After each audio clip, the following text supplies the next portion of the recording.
গোপালগঞ্জে সমাবেশ শেষ করে ফেরার সময় জাতীয় নাগরিক পার্টির কেন্দ্রীয় নেতাকর্মীদের গাড়ি বহরে হামলা চালিয়েছে আওয়ামী লীগের নেতাকর্মীরা। আজকে আমি খুব দুঃখ ভারাক্রান্ত মনে আপনাদের সামনে এসেছি। আমি আজকে বঙ্গবন্ধু 24 ঘন্টার ভিতরে আওয়ামী লীগের ঠিকানা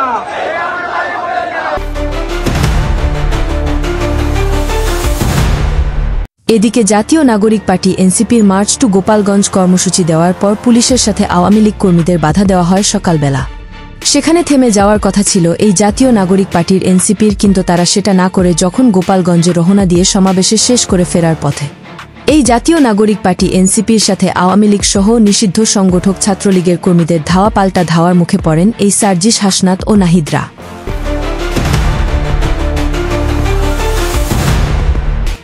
যথাসময়ে যদি সার্জিস হাসনাতকে সেনাবাহিনী প্রোটোকল না দিত তাহলে হয়তোবা সার্জিস ও হাসনাতদের সাথে বড় কিছু ঘটে যেত। কিন্তু এদিকে আবার আওয়ামী লীগ ঘাঁটিতে হামলা করার দাবিতে আজ সেই সোহেল তাজের একটি ভিডিও গণমাধ্যম থেকে উঠে আসে। চলেন দেখে আসা যাক। আগামীতে আওয়ামী লীগের জাতীয় কাউন্সিল, এই জাতীয় কাউন্সিলে আমরা শুনছিলাম যে আপনি গুরুত্বপূর্ণ অবস্থানে আসবেন, এই বিষয়ে কি একটু কিছু বলবেন? আমি এরকম কিছু শুনিনি, আপনারা শুনতে পারেন, আপনারা ইনভেস্টিগেট করেন। আসার বিষয়ে আপনি যদি একটু বলতেন নিজস্ব মতামত। আমি বরাবরই বলে এসেছি, আমার দেখেন আমি 2-4 কথা বা এক কথা একদিন বলে আরেক কথা আরেকদিন বলি না। আমি বরাবরই যা বলে এসেছি যে আমি রাজনৈতিক পরিবারের সন্তান এবং আমার দেশ এবং আমার দলের প্রয়োজন হলে যদি কোনো বিপদ আসে আমাকে ডাক দিলেই আমি সাড়া দিব। এবং আমি রাজপথে ছিলাম 2001 সালে যখন 4 দলীয় জোট সরকারের শাসনামল ছিল, সেই সময় আমাদের সকল নেতাকর্মীদের উপর অত্যাচার, নির্যাতন, মামলা, হত্যাকাণ্ড এই সকল কিছু মোকাবেলা করেছিলাম রাজপথে থেকে। ঠিক সেভাবে আবার যদি প্রয়োজন হয় আমি রাজপথে থাকবো, গণতন্ত্রের জন্য, আওয়ামী লীগের জন্য, বাংলাদেশের জন্য।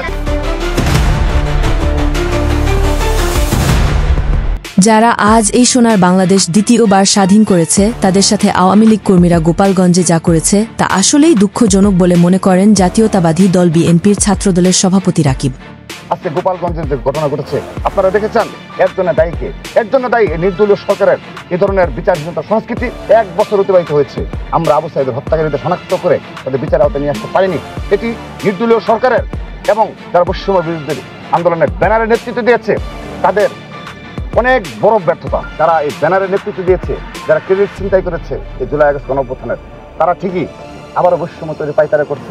যেখানে আবু সাইদের এই শাহাদাত বরণের মধ্য দিয়ে আমরা এক এবং ঐক্যবদ্ধ জাতি গঠন করব, ঐক্যবদ্ধ বাংলাদেশ দেখব, কিন্তু সেখানে আজ যারা এই ব্যানারে নেতৃত্ব দিয়েছে, যারা ক্রেডিট ছিনতাই করেছে এই জুলাই আগস্ট গণঅভ্যুত্থানের, তারা ঠিকই আবারও বৈষম্য তৈরি পাইকারে করছে। গোপালগঞ্জের হামলাকে কেন্দ্র করে নিষিদ্ধ সংগঠক ছাত্রলীগের কর্মীদের সহ আওয়ামী লীগের আস্তানা গোপালগঞ্জবাসীকে স্বাধীন করতে লং টু মার্চের ঘোষণা দিল ইনকিলাব মঞ্চ। গোপালগঞ্জকে যদি ছাপা করা না হয় আগামী 24 ঘন্টা পর, মানে আগামী পরশু শুক্রবার, হাজারো ছাত্র জনতা নিয়ে গোপালগঞ্জকে স্বাধীন করার উদ্দেশ্যে লং মার্চ টু গোপালগঞ্জ ঘোষণা করছি।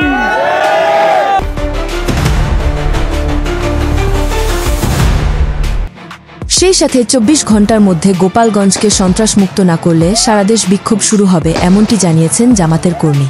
24 ঘন্টার ভিতরে গোপালগঞ্জকে সন্ত্রাস মুক্ত না করলে সারা বাংলা ঘেরাও হবে।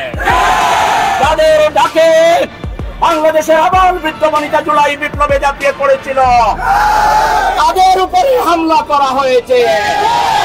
এই হামলা বাংলাদেশের উপরে হামলা। পরিশেষে গোপালগঞ্জের হামলা কেন্দ্র করে এই অন্তর্বর্তীকালীন সরকার ডক্টর মোহাম্মদ ইউনূসকে দায়ী করছেন গগ অধিকার পরিষদের রাশেদ খান।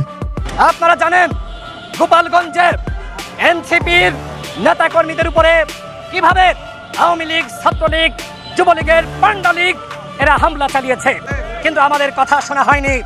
11 মাসে এই সরকারের একমাত্র অর্জন আওয়ামী লীগকে পুনর্গঠন করা এবং পুনর্বাসন করা। এছাড়া আওয়ামী লীগের নেতাকর্মীদেরকে পুনর্বাসন ছাড়া আর কোনো দৃশ্যমান সংস্কার অগ্রগতি আমরা চোখে দেখছি না। শেষমেশ গোপালগঞ্জের বিক্ষোভে এই অন্তর্বর্তীকালীন সরকারের হাত থাকতে পারে, এমনটি জানিয়েছেন জাতীয় নাগরিক পার্টি এনসিপির আহ্বায়ক নাহিদ ইসলাম। কারণ যেহেতু গোপালগঞ্জে নিয়ে এই ধরনের একটা আশঙ্কা ছিল, আমরা তো সভা সমাবেশ করার অধিকার বাংলাদেশের সব জায়গায় আছে, গণতান্ত্রিকভাবে, শান্তিপূর্ণভাবে। আমরা তো সেই জায়গা থেকে গিয়েছিলাম এবং গোপালগঞ্জ তো বাংলাদেশের বাইরে না, কেন গোপালগঞ্জে প্রোগ্রাম করা যাবে না, এবং সেটা নিশ্চিত করার দায়িত্ব ছিল প্রশাসনের, সরকারের।